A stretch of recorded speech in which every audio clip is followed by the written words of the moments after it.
శ్రీమాత్రే నమః. అమ్మతో ప్రయాణానికి స్వాగతం. అందరికీ అమ్మవారి ఆశీస్సులు ఉండాలని మనస్ఫూర్తిగా ఆ తల్లిని వేడుకుంటూ ఈరోజు వైశాఖ మాసపు గురువారం పరమ పవిత్రమైనటువంటి ఈ కథను భక్తి శ్రద్ధలతో ఆలకించండి. పూర్వం సహ్యాద్రి అనే సమీపంలో మాతాపురం అనే ఒక గ్రామం ఉండేది. అది చాలా ప్రసిద్ధమైనటువంటి గొప్ప నగరం. అదే నగరంలో విష్ణుదత్తుడు అనేటటువంటి ఒక బ్రాహ్మణుడు ఉండేవాడు. అతను వేదశాస్త్ర పారంగతుడు, మంచి నైష్ఠికుడు. అతని ధర్మపత్ని పేరు సుశీల. ఆమె కూడా పేరుకు తగినటువంటి గొప్ప పతివ్రత. వాళ్ళ ఇంటి ఆవరణలో ఒక రావి చెట్టు ఉండేది. దాని మీద ఒక భయంకరమైనటువంటి రాక్షసుడు నివాసం ఉంటూ ఉండేవాడు. అయితే విష్ణుదత్తుడు ప్రతిరోజు కూడా నిత్య కర్మానుష్ఠానాలన్నీ పూర్తి చేసుకొని రోజు భోజనం చేసే ముందు భూతబలిని ఆ ఇంటి ఆవరణలో ఉన్నటువంటి ఆ రావి చెట్టు కింద ప్రతిరోజు కూడా సమర్పిస్తూ ఉండేవాడు. అయితే అలా రోజు విష్ణుదత్తుడు అతను వేసేటటువంటి భూతబలిని ఆ చెట్టుపై ఉన్నటువంటి ఒక రాక్షసుడు కాకి రూపంలో వచ్చి తింటూ ఉండేవాడు. అలా రోజు విష్ణుదత్తుడు వేసే భూతబలి రాక్షసుడికి చక్కగా తింటూ ఉన్నందువలన ఆ బ్రహ్మరాక్షసునిలో ఉన్నటువంటి తమోగుణం మొత్తం నశించిపోయి అతనిలో సాత్వికమైనటువంటి చింతన బయలుదేరుతుంది. అయితే ఒక రోజున ఆ రాక్షసుడికి ఒక మంచి బుద్ధి పుడుతుంది.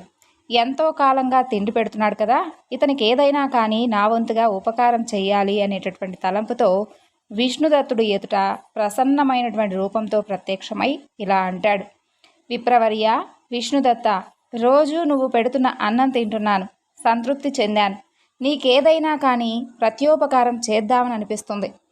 నేను ఏదైనా కానీ చేయగలిగినటువంటి సమర్థుణ్ణి. కాబట్టి నీకేం ఉపకారం చేయమంటావో తప్పకుండా చెప్పు అని అంటాడు.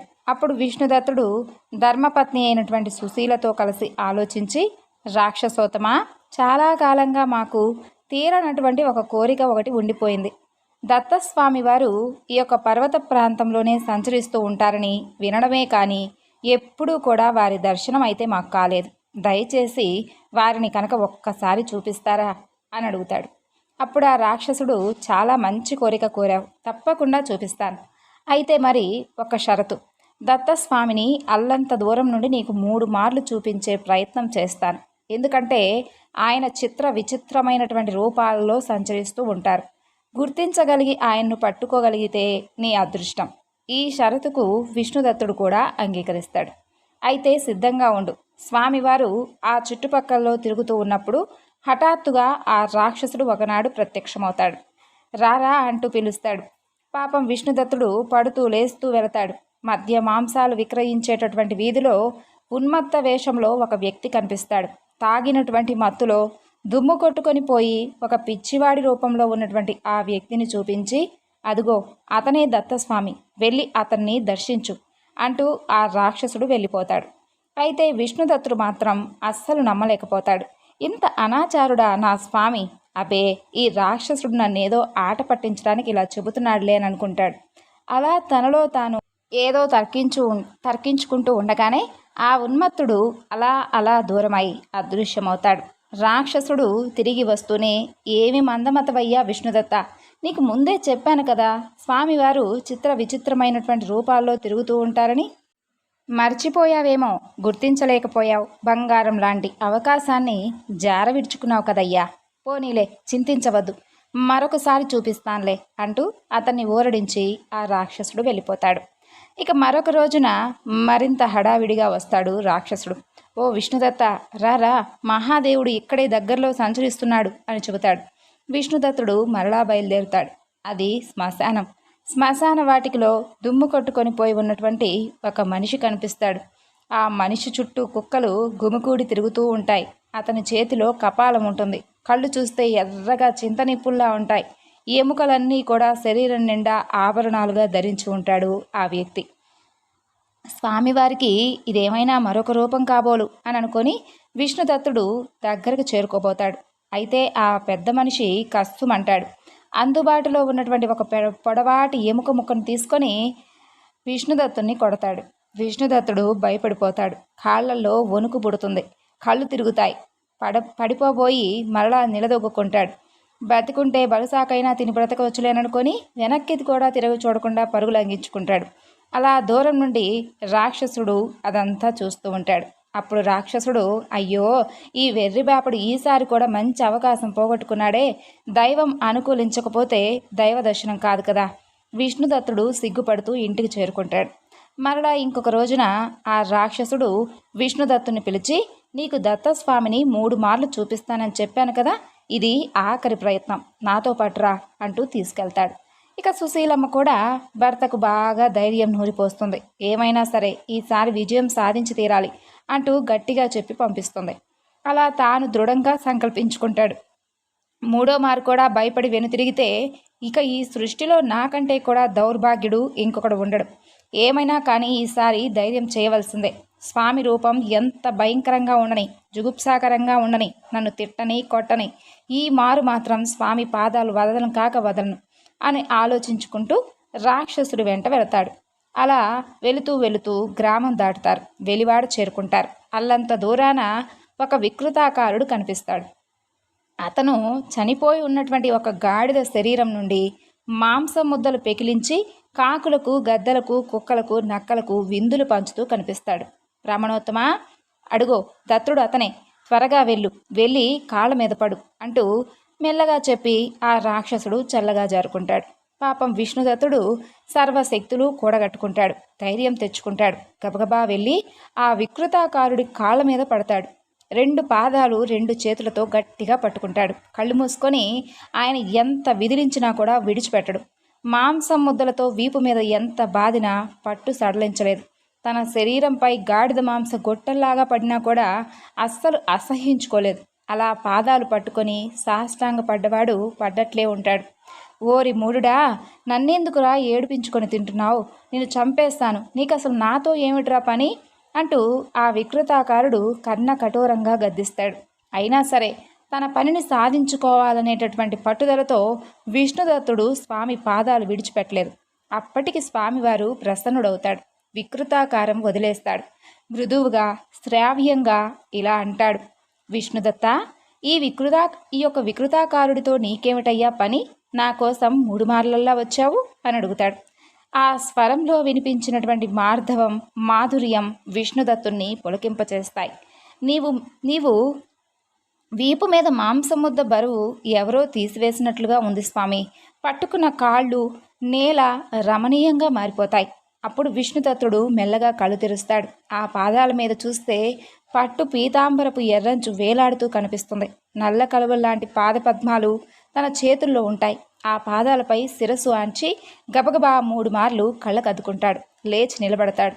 చిరునవ్వులు చిందిస్తూ ప్రసన్నమైనటువంటి ముఖార విందంతో పర్ణశాల ముందు గున్నమావి చెట్టు నీడన తిన్నె మీద త్రిమూర్తి స్వరూపుడు, దివ్యాంబరములు ధరించినవాడు, తులసీదళ దాసుడు, అలాగే పుష్పమాలిక సమలాంకృతుడు పారిజాత పరిమళాలు వెదజల్లుతూ స్వామి దర్శనమిస్తాడు. కనుచూపు మేరలో ఎక్కడా కూడా వెలివాడ కనిపించదు. మాంసపు ముద్దలు ఉండవు. కంటికి ఇంపు గొలిపేటటువంటి పచ్చని ఆశ్రమ వాతావరణం, పర్ణశాలలు, కుటీరాలు, శుచి అయి శాంతుడై ఎట్ట ఎదుట ఆసీనుడై ఉన్నటువంటి ఆ దత్తస్వామికి మరలా సాష్టాంగ దండ ప్రణామాలు చేసి ఆనంద బాష్పాలతో దోసిలియొగ్గి ఆనంద బాష్పాలతో నిండిన కళ్ళను తుడుచుకొని గద్గదమైనటువంటి స్వరంతో ఇలా పలుకుతాడు, మహేష, ఈ జగతీతలంలో నేను ధన్యుణ్ణి. నన్ను కన్న తల్లిదండ్రులు ధన్యులు. యోగి వంద్య, పదార విందుడవైన నీ దర్శన భాగ్యం నాకు కలిగింది స్వామి అంటూ మరొకసారి స్వామి పాదాల మీద పడతాడు. విష్ణుదత్త, నాతో నీకు ఏమిటి పని? ఇంతకు ఆ విషయం గురించి చెప్పనేలేదు అంటాడు దత్తాత్రేయుడు. అప్పటికి తేరుకున్నటువంటి విష్ణుదత్తుడికి భార్య సుశీల చెప్పినటువంటి మాటలు జ్ఞాపకం వస్తాయి. అడగవలసింది ఏదో స్ఫురిస్తుంది. స్వామి, ఈరోజు మా తండ్రి గారి ఆబ్దికం. తమరిని భోక్తగా నియంత్రించుకుంటున్నాను. తమరు తప్పకుండా రావాలి, సరేనా అంటాడు. అలా విష్ణుదత్తుడి అభ్యర్థనను స్వామి అంగీకరిస్తారు. అలాగే, తప్పక వస్తాను. నువ్వు ముందు నడువు. కాసేపట్లో స్నానం సంధ్య ముగించుకొని నీ వెనుకే నీ ఇంటికి వస్తాను. నీ ప్రయత్నం సఫలమైంది కదా, ఇక పద అంటారు దత్తస్వామి. అప్పుడు విష్ణుదత్తుడు పరుగున ఇంటికి చేరుకుంటాడు. పట్టరాని ఆనందంతో ఉగురుస్తూ సుశీలమ్మకు జరిగిందంతా పూసగుచ్చినట్లుగా వివరిస్తాడు. శ్రాద్ధ విధికి వంట సిద్ధం చేయమని చెబుతాడు. ఆవిడ కూడా చాలా సంబరపడుతుంది. స్నానం చేస్తుంది. తడిగుడ్డలతో తద్దినపు వంటలో మునిగిపోతుంది. విష్ణుదత్తుడు స్నానం చేసి మిగతా సామాగ్రి అంతా సిద్ధం చేస్తూ ఉంటాడు. సరిగ్గా వంట అవుతుంది. దత్తస్వామి గుమ్మంలోకి ప్రత్యక్షమై ఉంటాడు. విష్ణుదత్తుడు భక్తి శ్రద్ధలతో ఎదురు వెళ్ళి అర్ఘ్యపాద్యాలిచ్చి లోపలికి తీసుకొస్తాడు. మడిబట్టలు కట్టుకొని పీట మీద కూర్చుంటాడు. సుశీల అరిటాకులు అందిస్తూ ఉంటుంది. సాధ్వి, నా సహంపక్తికి మిగతా ఇద్దరు ఏరి, నాలాంటి వాళ్లను ఎవరిని పిలిచారు అనంటూ కుశలం అడుగుతున్నట్లుగా ప్రశ్నిస్తాడు. అప్పటికి గాని గుర్తుకు రాలేదు మిగతా ఇద్దరిని పిలవలేదని. అప్పుడు గాబరా పడకుండా గంభీరంగా సమాధానం చెబుతుంది సుశీల. దేవదేవా, నీతో సమానుడైనటువంటి భోక్త ఉన్నాడు, వస్తున్నాడంటూ వంటింటిలో నుండి పెరట్లోకి వెళుతుంది. ఆకాశంలో నడినెత్తిన సూర్యుడు దగదగలాడుతూ కనిపిస్తాడు. సుశీల సూర్యుడికి నమస్కరించి, సూర్యదేవ, జగదేక బంధు, సర్వాత్మక, సర్వదీ సాక్షి, నమోన్నమ. రవి, ప్రభు, అచేతనమైనటువంటి ఈ సమస్త విశ్వాన్ని నీ చేతులతో సుచేతనం చేస్తున్నావు. సర్వద్రష్టవు, సర్వాత్మకుడవు, పరాత్పరుడవు అయిన నీకు ప్రత్యక్షంగా నేను పిలవవలసింది ఏముంటుంది చెప్పు. మాయాశక్తి సంపన్నుడవైనటువంటి నీవు ఈ వివిధ వికార భూతజాలంలోకి అంతరాత్మగా ప్రవేశించి అంతరాలోచనలకు బహిశ్చేష్టలకు ఏకైక సాక్షిగా వెలుగొందుతున్నావు. ఈ ప్రార్థనకు సంబరపడ్డాడు అంబరవిహారి అయినటువంటి సూర్యదేవుడు. సౌమ్యుడై విప్ర రూపంలో దర్శనమిస్తాడు. సాధ్వి, ఏమి ఆజ్ఞ అని అంటాడు. ఆబ్దికంలో రెండవ భోక్తగా కూర్చోవాలి నాయనా అని అంటుంది. సరే అంటాడు. లోపలికి వచ్చి విష్ణుదత్తుడి నుండి అర్ఘ్యపాద్యాదులు అందుకొని రెండో పీట మీద కూర్చుంటాడు. అరిటాకు పరుస్తాడు విష్ణుదత్తుడు. సాధ్వి, విశ్వదేవస్థానంలో మేమిద్దరం కుదిరాం, బాగుంది. మరి పితృదేవస్థానంలో కూర్చోవడానికి మాకు సాటి మనిషి ఏడి అని అడుగుతాడు దత్తస్వామి చిరునవ్వులు చిందిస్తూ. స్వామి, తొందరపడకండి, ఇదిగో ఇప్పుడే వస్తానంటూ సుశీల తమ యొక్క నిరతాగ్నిశాలలోకి వెళుతుంది. ఇలవేల్పైనటువంటి అగ్నిదేవుణ్ణి ప్రార్థిస్తుంది. సర్వశుచి, సర్వభక్షక, లే, మరో రూపాన్ని ధరించు, త్వరగా రా. శ్రాగ్ధభోక్తగా వచ్చి కూర్చున్నటువంటి దత్తస్వామి నీకోసం ఎదురు చూస్తూ ఉన్నాడు. తమకు సాటి వచ్చే మూడో వాడివి నువ్వేనని భావిస్తున్నాడు. సురోత్తమ, సురవర్య, వైశ్వానర, హవిర్భుజ, అగ్నిముఖైవా దేవా అంటూ ఉంటుంది వేదం కదా. మరి దేవతలకు నీవు ముఖస్థానీయుడవు. ధూమకేతు, గృహపతి, కర్మాధ్యక్ష, నీకిదే నమస్కారములు, నన్ను అనుగ్రహించు అంటూ ఆ పతివ్రత ఇలా ప్రార్థించేసరికి ఒకానొక అగ్నిగుండం నుండి ఒక అంశతో అగ్నిదేవుడు ఆవిర్భవిస్తాడు. మరొక అంశతో కుండంలోనే ఉంటాడు. అలా వచ్చినటువంటి అగ్నిదేవునికి కూడా అర్ఘ్యపాద్యాదులు సమర్పిస్తాడు విష్ణుదత్తుడు. సరాసరి పీట మీదకెళ్ళి కూర్చుంటాడు. అరిటాకు సిద్ధం చేస్తాడు విష్ణుదత్తుడు. ఆ యొక్క పాతివ్రత్య మహత్యాన్ని చూస్తున్నటువంటి దత్తస్వామి ఆనందంతో పొంగిపోతాడు. సూర్యాగ్నులు దత్తదేవుడు ఆహుతులై ఆయా స్థానాల్లో కూర్చుంటే విష్ణుదత్తుడు పితృయజ్ఞాన్ని అపూర్వంగా నిర్వహిస్తాడు. ఇంతటి ఉత్తమమైనటువంటి విప్రులు ఎవరికైనా ఎన్నడైనా దొరుకుతారా?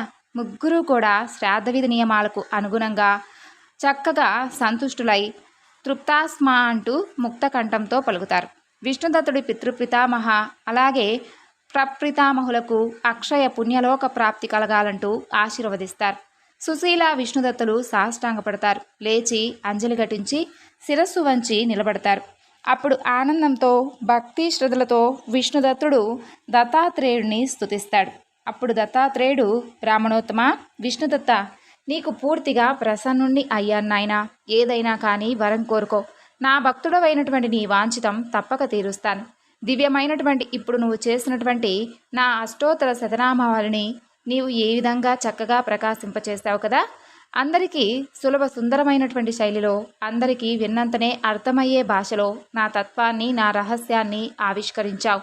అతి పురాతనమైనటువంటి ఈ స్తోత్రాన్ని సమాహిత చిత్తంతో పఠించిన వ్యక్తిపై నాకు అత్యంత ప్రీతి ఏర్పడుతుంది. ఆ వ్యక్తికి యోగ సిద్ధి కలుగుతుంది. నీ భార్య సుశీల గుణవంతురాలు, నిజంగా పతియే దైవంగా కలిగినది. ఈమె ప్రభావం ఎంతటితో ఈనాడు ప్రత్యక్షంగా చూశాను. ఈమె సమస్త కళ్యాణ గుణ సంపన్న. నువ్వు సర్వ విద్యానిధివి. మీ దంపతులిద్దరూ ఒకరికొకరు తగినవారు, సమానశీలురు, నాకు అత్యంతము ఆనందదాయకులు. దంపతులారా, నా అనుగ్రహం వలన మీరు జీవితాంతం సుఖ సంతోషాలు అనుభవిస్తూ యోగ విద్యా తత్పరులై పరమానందాన్ని పొందండి. చివరికి పరమానంద స్వరూపమైనటువంటి నాతో లీనమవ్వండి. ద్విజవర్య, నీకొక మంత్రాన్ని ఉపదేశిస్తాను, స్వీకరించు. దీనివలన నువ్వు ఎవరిని అనుగ్రహించి ఆశీర్వదిస్తే వారికి ఆయురారోగ్య ఐశ్వర్యాలు, ధనధాన్య సమృద్ధులు, పుత్ర పౌత్రాభివృద్ధి, వంశాభివృద్ధి ఒక్కటేమిటి, వారు కోరుకున్నవన్నీ కూడా వారికి క్షణంలోనే సిద్ధిస్తాయి. ఇందులో ఎలాంటి సందేహము లేదు. నువ్వు ఈరోజు నిర్వహించినటువంటి ఈ శ్రాద్ధ విధి వలన నీ పితృదేవతలందరూ కూడా కర్మపాస విముక్తులై శాశ్వతమైనటువంటి బ్రహ్మలోక నివాసం పొందుతారు. అత్యంత దుర్లభమైనటువంటి ముక్తిని వారికి నేను ప్రసాదిస్తున్నాను. అలాగే నీ ఇంటి ముంగిట రావి చెట్టు మీద ఉంటున్నటువంటి రాక్షసుడు నీకు చాలా మహోపకారం చేశాడు కదా. నేటి శ్రాద్ధ విధిలో ఉచ్చిష్ట పాత్రాన్నాన్ని తిని అతను కూడా ముక్తుడవుతాడు, స్వర్గలోకాన్ని చేరుకుంటాడు అంటూ పలికి దేవదేవుడు ఆ విష్ణుదత్తుని చెవిలో దివ్య మంత్రాన్ని ఉపదేశిస్తాడు. అతను దాన్ని తన భార్యకు ఉపదేశిస్తాడు. అలా వారిద్దరూ కూడా ఏకాగ్రమైనటువంటి చిత్తంతో చెపిస్తారు. దత్తదేవుడు తన యొక్క అమృత హస్తాన్ని వారి శిరస్సులపై ఉంచి ఆశీర్వదించి మెరుపు తీగలాగా అదృశ్యమవుతాడు. ఇక సూర్య భగవానుడు కూడా ఎంతో సంతోషించి ప్రసన్నుడై ఆ దంపతులకు దివ్య స్థితిని అనుగ్రహిస్తాడు. అలా కామాగమనం కలిగినటువంటి ఒక దివ్య విమానాన్ని వారికి బహుకరిస్తాడు. తలుచుకున్న వెంటనే దర్శనం ఇస్తానని వరం అనుగ్రహం ఇస్తాడు సూర్య భగవానుడు. ఇక దంపతులిద్దరూ కూడా సాష్టాంగపడతారు. కర్మసాక్షి వినువీధికి చేరుకుంటాడు. ఇక ఇలవేల్పైనటువంటి అగ్నిదేవుడు కూడా దంపతులకు వరాలను అనుగ్రహిస్తాడు. అమ్మా, నువ్వు ఎప్పుడు తలుచుకుంటే అప్పుడు నేను నీ ఎదుట ప్రత్యక్షమవుతాను. నువ్వు ఏది కోరితే అది తప్పక నెరవేరుస్తాను. ఇక విష్ణుదత్త, నువ్వు నన్ను నిత్యము కూడా యథావిధిగా ఆరాధిస్తున్నావు కాబట్టి నీకు కర్మసిద్ధిని అనుగ్రహిస్తున్నాను. నువ్వు మహా తేజస్వివి, అలాగే నిత్య సుఖివి, సర్వదేహ సుఖప్రదుడవు అవుగాక అని దీవించి అగ్నిదేవుడు తన యొక్క యాగకుండంలోకి ప్రవేశిస్తాడు. తరువాత చిట్టచివరగా రాక్షసుడు వచ్చి ఉచిష్టాన్ని భక్తితో భుజించి తన యొక్క రాక్షస రూపాన్ని విడిచిపెట్టి దివ్యమైనటువంటి సుందర దేవతామూర్తిగా మారిపోయి దివ్య విమానం ఎక్కి విష్ణుదత్తుడికి ప్రీతితో వీడుకోలు పలుకుతూ స్వర్గలోకానికి వెళ్ళిపోతాడు ఆ యొక్క రాక్షసుడు. ఇప్పుడు మరొక చక్కని కథ గురించి తెలుసుకుందాం. దత్తాత్రేయ స్వామివారు గంధర్వపురంలో సంగమం వద్ద ఉన్నటువంటి అడవిలో సంచరిస్తూ అక్కడ దగ్గరలో ఉన్నటువంటి ఈ గంధర్వపురానికి భిక్షకు వెళుతూ ఉండేవాడు. ఆ గ్రామంలో సుమారుగా 100 బ్రాహ్మణ కుటుంబాలు ఉండేవి. వారందరూ కూడా గొప్ప వేద విధులు. ఆ గ్రామంలోనే గుణవంతుడైనటువంటి ఒక పేద బ్రాహ్మణుడు ఉండేవాడు. అతని భార్య పతివ్రత. అయితే వారికి ఒక ముసలి గొడ్డు బర్రె ఉండేది. గ్రామంలో ఉన్నటువంటి రైతులందరూ కూడా దానిని మట్టి, ఇసుక ఇలా మొదలైనవి మోయించుకోవడానికి కోసం అద్దె కోసమై దాన్ని తీసుకొని వెళుతూ ఉండేవారు. అయితే ఆ బ్రాహ్మణుడు యాయావారంతోనూ అంటే భిక్షాటనతోనూ ఆ గేదెపై వచ్చేటటువంటి బాడుగ డబ్బులతోనూ జీవనాన్ని సాగిస్తూ ఉండేవారు. అయితే స్వామివారు తరచూ కూడా వారి ఇంటికి భిక్షకు వెళ్ళేవారు. అది చూసి కొందరు గ్రామంలో ఎంతోమంది శ్రోత్రియులము శ్రీమంతులము అయినటువంటి మన యొక్క బ్రాహ్మణులం ఇంతమంది ఉంటే ఈ సన్యాసి ఏంటి పోయి మన ఇళ్ళకు రాకుండా భిక్షకు ఆ యొక్క దరిద్ర బ్రాహ్మణుడి ఇంటికి వెళతాడు, అక్కడ ఆయనకి ఏం దొరుకుతుంది అంటూ ఆయన్ను విమర్శిస్తూ ఉండేవారు. కానీ శ్రీకృష్ణుడు కూడా దుర్యోధనుడి వంటి రాజుల భవనాలకు వెళ్లకుండా పేదవాడైనటువంటి విదురుని ఇంటికే వెళ్ళాడు. భగవంతునికి సత్వగుణమందే ప్రీతి, కానీ ధనమదంతో చిక్కిన వారితో ఆయనకు అస్సలు పనిలేదు. ఆయన అనుగ్రహిస్తే క్షణంలో కూడా దరిద్రుడికి కూడా సామ్రాజ్యాన్ని అనుగ్రహించగలిగినటువంటి గొప్ప కారుణ్యమూర్తి భగవంతుడు. ఆ విషయంలో ఆయన మహిమ ముందు బ్రహ్మ రాసినటువంటి రాత కూడా మారిపోవాల్సిందే. అయితే ఒక వైశాఖ మాసంలో మధ్యాహ్నపు టెండ నిప్పులు చిరుగుతూ ఉన్న సమయంలో స్వామివారు వారింటికి భిక్షకు వెళతాడు. ఆనాడు గ్రామంలో ఎవ్వరూ కూడా ఆ గేదెను బాడుగకు తీసుకుని వెళ్ళలేదు. ఆ బ్రాహ్మణుడు భిక్ష కోసమై గ్రామంలోకి వెళ్తాడు. స్వామివారు వాకిట్లో నిలిచి భవతి భిక్షాందేహి అని అడుగుతాడు. ఆ ఇల్లాలు నమస్కరించి, స్వామి, మా యజమాని యాయావారానికై గ్రామంలోకి వెళ్ళారు, వారు వచ్చే సమయం అయింది, కోపగించుకోకుండా దయతో తమరు కాసేపు ఈ ఆసనం మీద కూర్చోండి అంటూ పీట వేస్తుంది. స్వామివారు పీటపై కూర్చొని చిరునవ్వుతో, నీ భర్త వచ్చే వరకు ఆగడానికి నాకు సమయం లేదు, మాకు భిక్షే ఇవ్వనవసరం లేదు, అదిగో మీ ఇంటి ముంగిట ఆ బర్రె ఉంది కదా, ఆ బర్రె పాలు కొంచెం ఇచ్చినా చాలు అంటారు. అప్పుడు ఆమె, స్వామి, ఇది గొడ్డు బర్రె, ఒక్కసారైనా కట్టను లేదు ఈనను లేదు, ఇప్పుడు ఇది ఎంతో ముసలిదైపోయింది, కళ్ళు కూడా ఊడిపోయి ఉన్నాయి, దీనిని బరువులు మోయించడానికి మాత్రమే ఉపయోగించుకుంటున్నామని చెబుతుంది. అయితే స్వామివారు మాత్రం అదేమీ పట్టించుకోకుండా, ఎందుకు ఈ వట్టి మాటలు చెబుతున్నావు, అయినా పాలు పితుకు చూస్తాము అని అంటారు. ఇక ఆయన స్వయంగా చూస్తే వాస్తవం తెలుస్తుందిలే అని చెప్పి ఆమె ఒక పాత్ర తెచ్చి పితకడం ప్రారంభిస్తుంది. అయితే ఆశ్చర్యంగా ఆ గొడ్డుబర్రె 2 పాత్రలు నిండుగా పాలిస్తుంది. ఆ ఇల్లాలు ఆశ్చర్యపడి ఆ యతీశ్వరుడు సాక్షాత్తు పరమేశ్వరుడే అని చెప్పి తెలుసుకుంటుంది. వెంటనే ఆమె పాలు కాచి స్వామికి సమర్పిస్తుంది. స్వామివారు ఆ పాలు తాగి సంతోషించి, అమ్మా, మీరు అఖండ ఐశ్వర్యంతోనూ పుత్ర పౌత్రులతోనూ సుఖిస్తారు అంటూ ఆశీర్వదించి తిరిగి స్వామివారు సంగమానికి వెళ్ళిపోతారు. తర్వాత ఆ బ్రాహ్మణుడి ఇంటికి వచ్చి జరిగినటువంటి వింతంతా తెలుసుకొని భార్యతో సహా సంగమానికి వచ్చి స్వామివారిని పూజిస్తాడు. తర్వాత వారికి స్వామివారు ప్రసాదించినటువంటి వరం అక్షరాలా ఫలిస్తుంది. తర్వాత ఏం జరిగింది అంటే, ఆ యొక్క గొడ్డుబర్రె నుండి పాలు పితికించడంతో అంతవరకు గుప్తంగా ఉన్నటువంటి ఆ స్వామి మహిమ అందరికీ వెల్లడైపోతుంది. ఆ మర్నాడు కొందరు గ్రామస్తులు మట్టి తోలుకోవడం కోసమై బర్రెను బాడుగకు ఇమ్మంటూ అడగటానికి వస్తారు. అప్పుడు ఆ బ్రాహ్మణుడు, అయ్యా, మా గేదె ఇప్పుడు పాలిస్తుంది కాబట్టి ఇక నుండి దాన్ని మట్టి తోలడానికి పంపించలేమని చెప్పి ఆనాడు ఆ గేదె ఇచ్చినటువంటి పాలు కూడా వారందరికీ చూపిస్తాడు. ఆ గ్రామస్తులు, అర్రే, ఇంతవరకు ఒక్కసారైనటువంటి కట్టని ఈ ముసలి బర్రె పాలు అసలు ఎలా ఇచ్చింది అని ఆశ్చర్యపోతారు. ఆ అద్భుతమైనటువంటి ఆ వార్త అంతా కూడా ఆ ప్రాంతం అంతా కూడా పాకి ఆ నగరమేలేటటువంటి రాజుకు చేరుతుంది. అతను ఆశ్చర్యపడి కుతూహలంతో ఆ బ్రాహ్మణుడి ఇంటికి వచ్చి చూసి అది సంగమంలో నివసిస్తూ ఉన్నటువంటి ఆ యొక్క యతీశ్వరుని యొక్క మహిమే అని చెప్పి తెలుసుకుంటాడు ఆ రాజు.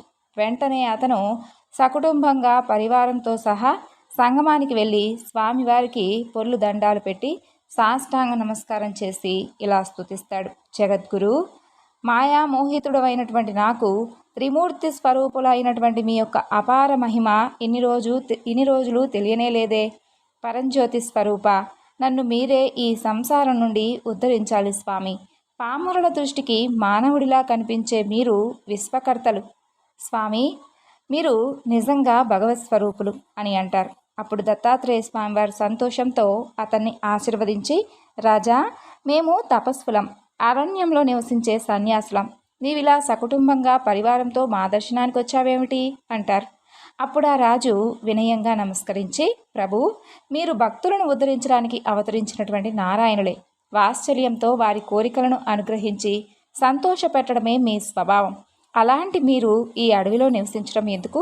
నా ప్రార్థనను మన్నించి గంధర్వపురంలోనే నివసించండి. మీరు అనుష్ఠానం చేసుకోవడానికి ఒక మఠాన్ని నిర్మించి తప్పకుండా మీకు సమర్పిస్తాను. మీరు అక్కడే ఉండి మమ్మల్ని ఉద్ధరించండి, మా పట్టణాన్ని పావనం చేయండి అంటూ స్వామివారి పాదాలు పట్టుకుంటాడు. అప్పుడిక స్వామి, ఇది భగవతేచ్ఛ, మేము అందరికీ కూడా ప్రకటమయ్యేటటువంటి సమయం కూడా ఆసనమైంది కాబట్టే కొంతకాలం గంధర్వపురంలో నివసించి రాజును భక్తులను రక్షించాలి అని చెప్పి అనుకొని స్వామి అందుకు అనుమతిస్తాడు. అప్పుడు ఆ రాజు కూడా ఎంతో సంతోషించి స్వామివారిని పల్లకిలో కూర్చోబెట్టి వాద్య నృత్య గీతాదులతో ఆ పట్టణానికి తీసుకుని వెళ్తాడు. పల్లకికి ముందు ఏనుగులు, గుర్రాలు, వాటి వెనుక రాజు, అతని పరివారం, వంది మాగాదులు నడిచి వస్తూ ఉంటారు. రాజే స్వయంగా ఛత్రం పట్టుకుంటాడు. విప్రులు వేద మంత్రాలు చదువుతూ ఉంటే వంది మాగాదులు స్వామిని స్తుతిస్తూ ఉంటారు. ఆ నగరవాసులందరూ కూడా భక్తితో స్వామికి ఎదురేగి జయ జయధ్వానాలు చేస్తూ ఊరిలోకి స్వామివారిని తీసుకువస్తారు.